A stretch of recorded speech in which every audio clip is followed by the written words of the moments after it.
Israel has finally had enough. After a Houthi ballistic missile hit just 75 meters from Ben-Gurion Airport's Terminal 3, they sent 20 fighter jets and absolutely pounded the Houthi terrorist group in Yemen. Let's get into all of that here on today's show. Stay tuned. I'm Justin Hilton, and this is the Israel Guys. For the first time since Trump came into office, Israel struck the terrorist Houthi group in Yemen. So they sent 20 fighter jets to pound the Houthis, hitting missile launch sites, weapons depots, and military infrastructure with pinpoint precision. The Israel Defense Forces said, quote, "The IDF carried out precise strikes on military targets in Yemen in response to the Houthi attack on Ben-Gurion Airport, targeting infrastructure used to launch missiles at Israel." And this wasn't just a slap on the wrist. I think this was a pretty clear message to Israel's enemies. And that is, if you attack Israel, there will be a very, very heavy price to pay. Prime Minister Benjamin Netanyahu vowed to crush the Houthis and their, quote, Iranian terror masters, while Benny Gantz blamed Iran for arming and directing the Houthis. And for some reason, Iran is denying that they even have anything to do with the Houthis. But it's pretty obvious that they're directly supplying the Houthis with missiles and arms and stuff like that. The Houthis, they're firing Iranian-made missiles like the Shahab-3 and the Sumar. So nobody's buying Tehran's story. I think these strikes are really showing that Israel and the U.S. are done playing games with Iran's proxy war. All of this, of course, started when a Houthi ballistic missile slammed into the grounds of the Ben-Gurion Airport just 75 meters from Terminal 3, which is the main terminal where everyone flies out of for international flights. As you can see in this photo, the missile made a 25-meter deep crater, injuring 6 people, thankfully none seriously, and it threw the airport into chaos. Flights were all mixed up for quite a while. The Houthis boasted it was a hypersonic missile, claiming it dodged Israel's world-class air defenses. And the IDF admitted the miss. They said the missile was detected and several attempts were made to intercept it, but it ultimately impacted the airport grounds. Analysts say high-speed ballistic missiles are a tough challenge for radar-based systems. The Houthi spokesman, Yahya Saree, gloated on TV, declaring Ben-Gurion, quote, no longer safe and threatening an aerial blockade on Israel's airports, like they have the strength to do that. So why are these Israeli strikes on Yemen a big deal? Well, first of all, they show that Israel means business. Like hitting targets 2,000 kilometers away in Yemen sends a pretty strong signal to the Houthis, to Iran, and to every other bad actor that you can't just attack Israel and walk away unscathed. The IDF emphasized this. They said, quote, the strikes demonstrate Israel's long reach and commitment to neutralizing threats, no matter the distance. These airstrikes, they also show Israel's true spirit. Like a ballistic missile hit Ben-Gurion Airport, and within hours, they're already pounding targets in Yemen. The IDF's resolve is pretty clear. They said, quote, we will continue to monitor and respond to Houthi aggression to ensure the safety of Israeli citizens. Guys, we'll be right back with the rest of the show in just 1 second. But first, I want to tell you that the tickets just went on sale for our second annual Israel Summit, a 3-day event in Dallas, Texas, to bring together thousands of like-minded pro-Israel advocates just like yourself. June 9th through 11th, 2025, join us at the Israel Summit in Dallas, Texas, where you'll connect with passionate, like-minded individuals from around the globe.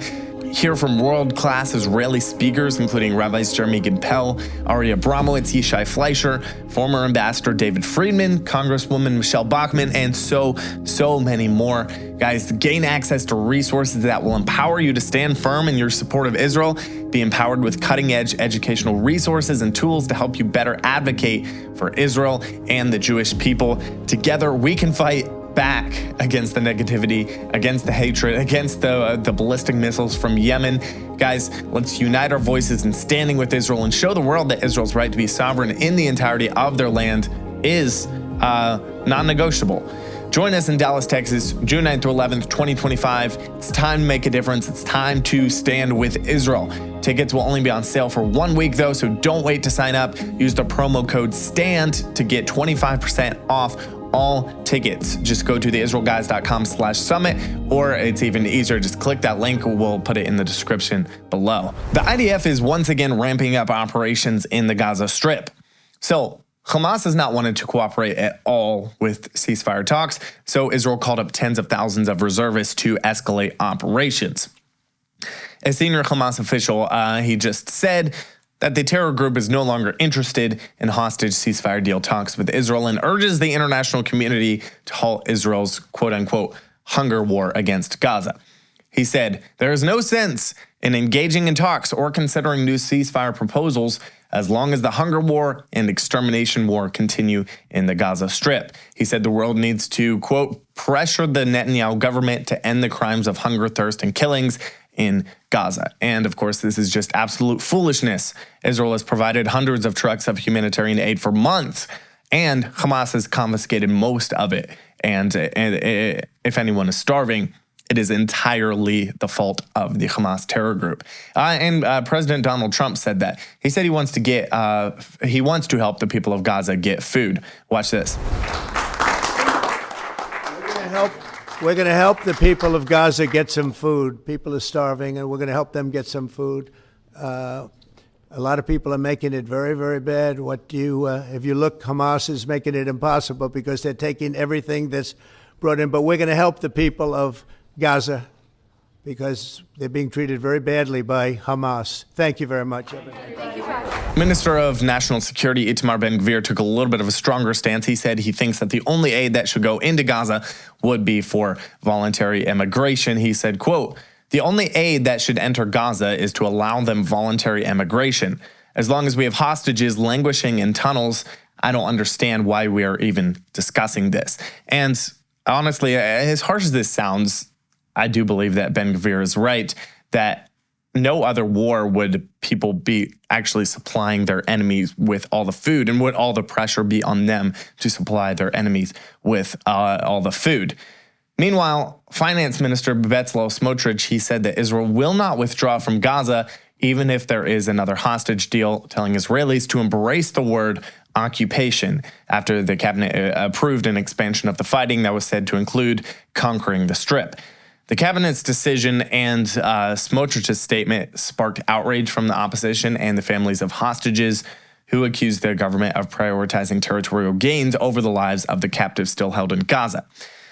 I don't think this is the case, though. The best way to get the hostages back is just this: Israel being strong, holding on to the territory that they have gained in Gaza, and squeezing any bit of life that remains in Hamas, squeezing that bit of life out. Smotrich told Channel 12, quote, "We are finally going to occupy the Gaza Strip. We will stop being afraid of the word occupation." Amen. May that be soon in our days where the world will not be afraid of the word occupation. Guys, let's continue to pray for the nation of Israel. It seems every day Israel is getting hit with something new, whether that's a ballistic missile from Yemen nearly hitting the airport, or the international community accusing them of committing genocide in Gaza. Let's continue to pray for strength for Israel to do what they need to do to extinguish terror and evil from the earth. Thanks for watching, guys. Make sure and check out the Israel Summit while tickets are still on sale. Just go to theisraelguys.com/summit or click that link in the description below. Subscribe, get the conversation going down in the comments below. If you'd like to support our work here at the Israel Guys, head over to theisraelguys.com/donate. As always, stop listening to the lies and propaganda and connect with the truth of what is happening in Israel. We'll be back soon here at the Israel Guys. Catch you in the next one.